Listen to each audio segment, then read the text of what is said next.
कि इन लोगों ने मणिपुर के लोगों के साथ इतना बड़ा विश्वासघात किया कि उनको मालूम था कि मणिपुर का सच सबसे ज्यादा उनको चुभने वाला है। मणिपुर की चर्चा तो टाल दी, अविश्वास प्रस्ताव लाकर के राजनीतिक बहस को ही उन्होंने प्राथमिकता दी। साथियों,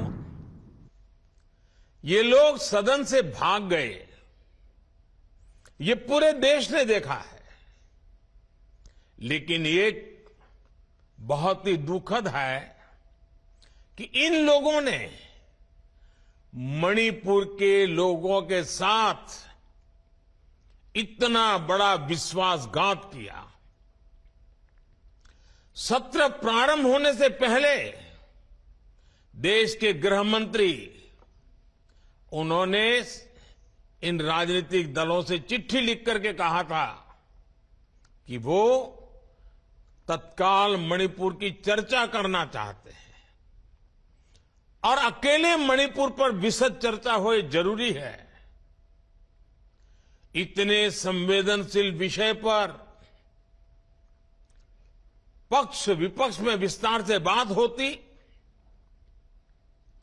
तो जरूर मणिपुर के लोगों को भी मरहम लगता और समस्या के समाधान के लिए नए नए कुछ रास्ते भी निकल आते। लेकिन ये लोग मणिपुर पर चर्चा नहीं चाहते थे, क्योंकि उनको मालूम था कि मणिपुर का सच सबसे ज्यादा उनको चुभने वाला है। उनको मणिपुर के नागरिकों की, उनके दुख दर्द की पीड़ा नहीं थी, परवाह भी नहीं थी। उनके लिए उनकी राजनीति, देश से बड़ा दल,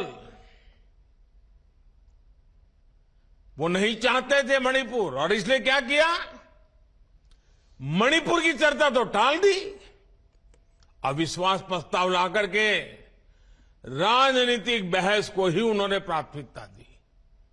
राजनीतिक मुद्दों को लेकर के ही सदन का 3 दिन में विपक्ष में बैठे हुए साथी